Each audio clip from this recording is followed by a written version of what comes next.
আসসালামু আলাইকুম, আমি মোহাম্মদ বিজানুর রহমান।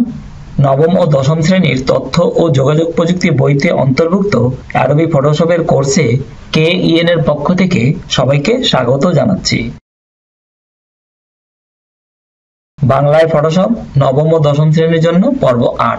আজকে আমরা ল্যাসো টুল এবং ম্যাজিক ওয়ান টুল সম্পর্কে জানব। এই জন্য আমাদেরকে ফটোশপ ওপেন করতে হবে। আমরা ফটোশপ ওপেন করি। আমরা ল্যাসো টুল দিয়ে কাজ করার জন্য একটি ছবি ওপেন করি। আমরা এই ছবিটিকে ওপেন করে রাখলাম। ফটোশপে সিলেকশন টুলগুলির মধ্যে ল্যাসো টুল দিয়ে কাজ করাই সহজ। আমরা যে ছবিটিকে বা অবজেক্টটিকে সিলেক্ট করতে চাই তার চতুর্দিকে ফ্রি হ্যান্ডে সিলেক্ট করলেই চলে। এটা অনেকটা কাগজে কলম বা পেন্সিল দিয়ে কোনো কিছুর চতুর্দিকে অঙ্কন করার মতো। ফটোশপে ৩ ধরনের ল্যাসো টুল রয়েছে। আমরা টুলবারে ল্যাসো টুলের যে ছবিটি দেখছি তা হচ্ছে স্ট্যান্ডার্ড ল্যাসো টুল। আমরা ল্যাসো টুলের ডানে নিচে এখানে যদি ক্লিক করি আমরা ল্যাসো টুল ছাড়াও স্ট্যান্ডার্ড ল্যাসো টুল ছাড়াও আরো দুটি ল্যাসো টুল দেখতে পাচ্ছি, তা হচ্ছে পলিগনাল ল্যাসো টুল এবং ম্যাগনেটিক ল্যাসো টুল। আমরা ল্যাসো টুলে ক্লিক করলাম। এবার আমরা এই ছবিটিকে সিলেক্ট করব। আমরা এখানে ছোট্ট একটু ল্যাসোর ছবি দেখতে পাচ্ছি। আমরা এখানে ল্যাসো টুল ক্লিক করে মাউস চেপে ধরে সিলেক্ট করে মোটামুটি ভাবে সিলেক্ট করলে চলে। পরে আমরা এটাকে পারফেক্ট করতে পারবো।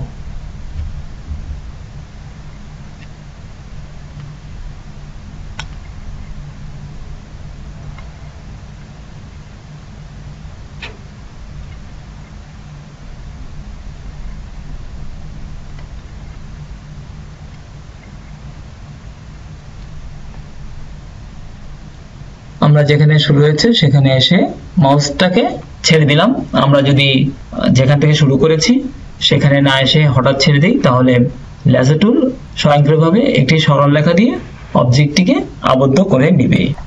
আমরা এবার ছবিটাকে পারফেক্ট করার চেষ্টা করব। আমরা দেখতে পাচ্ছি ছবিটির এই অংশে একটু বাড়তি সিলেক্ট হয়েছে, সেই জন্য আমরা ল্যাসো টুল প্রেস থাকা অবস্থায় অল্টার চাপলাম। আমরা ল্যাসো টুলের পাশে একটি মাইনাস চিহ্ন দেখতে পাচ্ছি।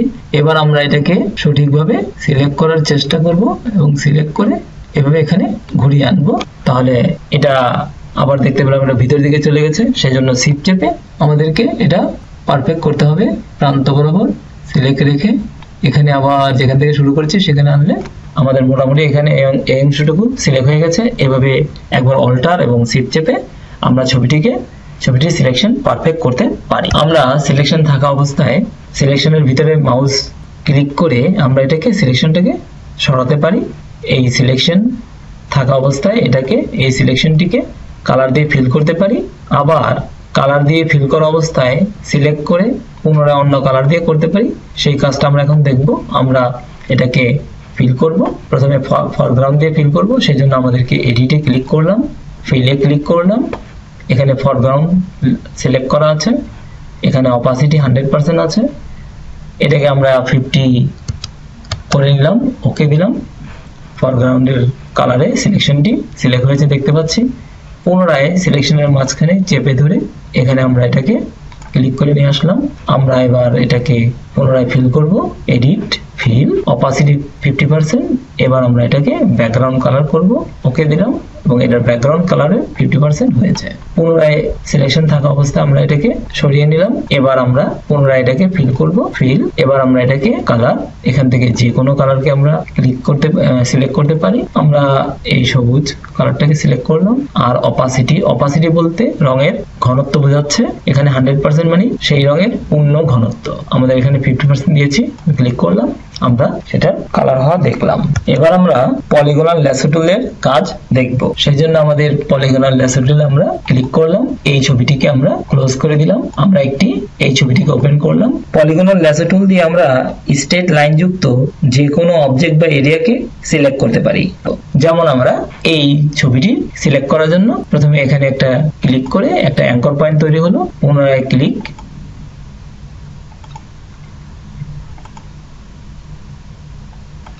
করে যখন আমাদের স্টার্টিং পয়েন্টের কাছাকাছি আসবে তখন আমরা পলিগনাল ল্যাসো টুলের নিচে ছোট্ট একটি সার্কেল দেখতে পাবো। আমরা তখন ক্লিক করে দেব, এটা সিলেক্ট হয়ে গেছে। এভাবে আমরা পলিগনাল ল্যাসো টুল দিয়ে যে কোনো জ্যামিতিক অবজেক্টকে সহজে সিলেক্ট করতে পারি। এবার আমরা ম্যাগনেটিক ল্যাসো টুলের ব্যবহার দেখব। সেই জন্য আমরা এই ছবিটিকে ক্লোজ করে দিলাম। আমরা আরেকটি ছবি ওপেন করি। আমরা এই ছবিটিকে ওপেন করলাম। আমরা একটু জুম করে নিচ্ছি। ফটোশপে ম্যাগনেটিক ল্যাসো টুল হচ্ছে এমন একটি সিলেকশন টুল যা দ্বারা আমরা যে কোনো ছবি বা অবজেক্টকে অল্প আয়াসে 80 to 90% অ্যাকুরেসিতে সিলেক্ট করতে পারি। আমাদের শুধু ছবি বা অবজেক্টটির প্রান্ত বরাবর মাউসটি অলসভাবে ঘোরাতে হবে। ফটোশপে এটা একটা এইড সিলেকশন টুল বা ছবির প্রান্ত শনাক্তকারী টুল। ফটোশপের এই টুলটি ছবির প্রান্তে কালার ও ব্রাইটনেস ভেরিয়েশনকে শনাক্ত করতে পারে। তাই ছবির প্রান্তে থাকা সমজাতীয় কালার পিক্সেলকে স্ন্যাপ করে চুম্বকের মতো আকর্ষণ করে ধরে রাখে। তাই এটাকে ম্যাগনেটিক ল্যাসো টুল বলে। আমরা এখন ম্যাগনেটিক ল্যাসো টুল দিয়ে এই ছবিটিকে সিলেক্ট করব। তার জন্য আমরা এখান থেকে ক্লিক করি, তারপর প্রান্ত বরাবর জাস্ট ধরে রাখি। স্বয়ংক্রিয়ভাবে আমরা দেখতে পাচ্ছি। তবে এখানে এভাবে হতে এখানে আমরা একটা ক্লিক করে নিলাম। ক্লিক করে এগোচ্ছি আমরা। যেহেতু এখানে কালার চেঞ্জ হয়েছিল, পুনরায় আমরা এইভাবে প্রান্ত বরাবর ধরে রাখছি। আমরা দেখতে পাচ্ছি বিভিন্ন অ্যাঙ্কর পয়েন্ট তৈরি হচ্ছে। আমরা প্রান্ত বরাবর এখানে আবার একটু আমাদেরকে ক্লিক করে এগোতে হবে, কারণ এখানে একটু বেশ কার্ভ আছে এবং কালার ভেরিয়েশন আছে পাশেই এবং শার্পনেস রয়েছে, সেজন্য আমাদেরকে ক্লিক করে নিতে হবে। আমরা ক্লিক করছি কিছু কিছু। পুনরায় আমরা এবার প্রান্ত বরাবর শুধু মাউসটিকে নিয়ে যাচ্ছি। এখানে আমাদের আবার ক্লিক করে এগোতে হবে। আমাদের মেনুতে উপরের দিকে উইথ এবং এইডস কন্ট্রাস্ট দেখতে পাচ্ছি।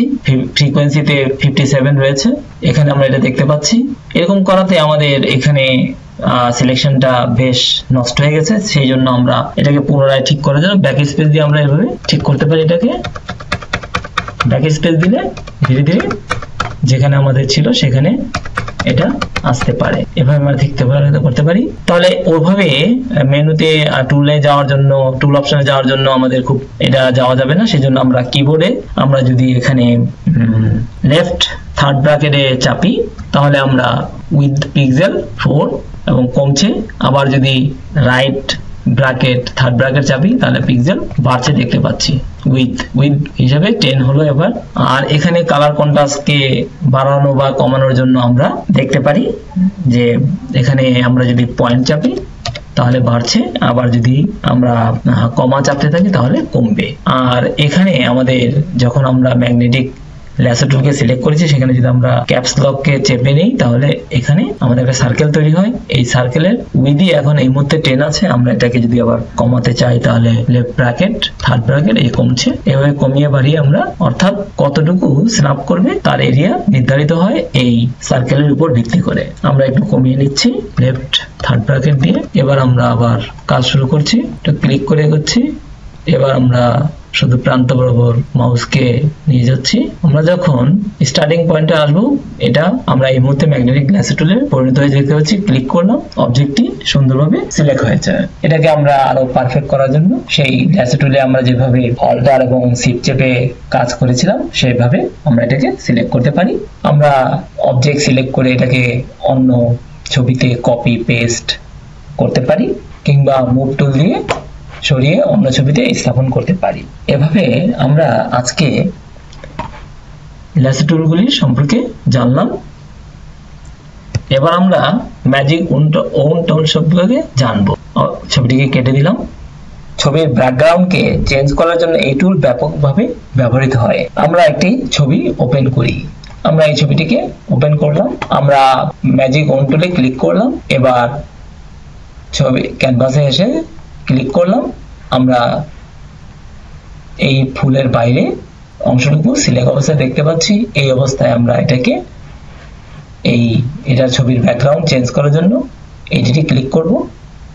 ফিল, এখানে আমরা কালার আছে, আমরা যে কোনো কালার নির্বাচন করতে পারি অথবা এখানে ফরগ্রাউন্ড কালার অর্থাৎ এই কালার দিয়ে আমরা চাচ্ছি এই ছবিটি কালার হোক এবং অপাসিটি 50% হোক। ওকে, আমরা এটার 50% দিয়ে দেখতে পেলাম চেঞ্জ হয়েছে ব্যাকগ্রাউন্ডের। এভাবে ম্যাজিক ওন টুল দিয়ে খুব সহজেই সমজাতীয় কালার টোন বিশিষ্ট ব্যাকগ্রাউন্ডকে আমরা চেঞ্জ করতে পারি। টিউটোরিয়ালটি দেখার জন্য সবাইকে ধন্যবাদ।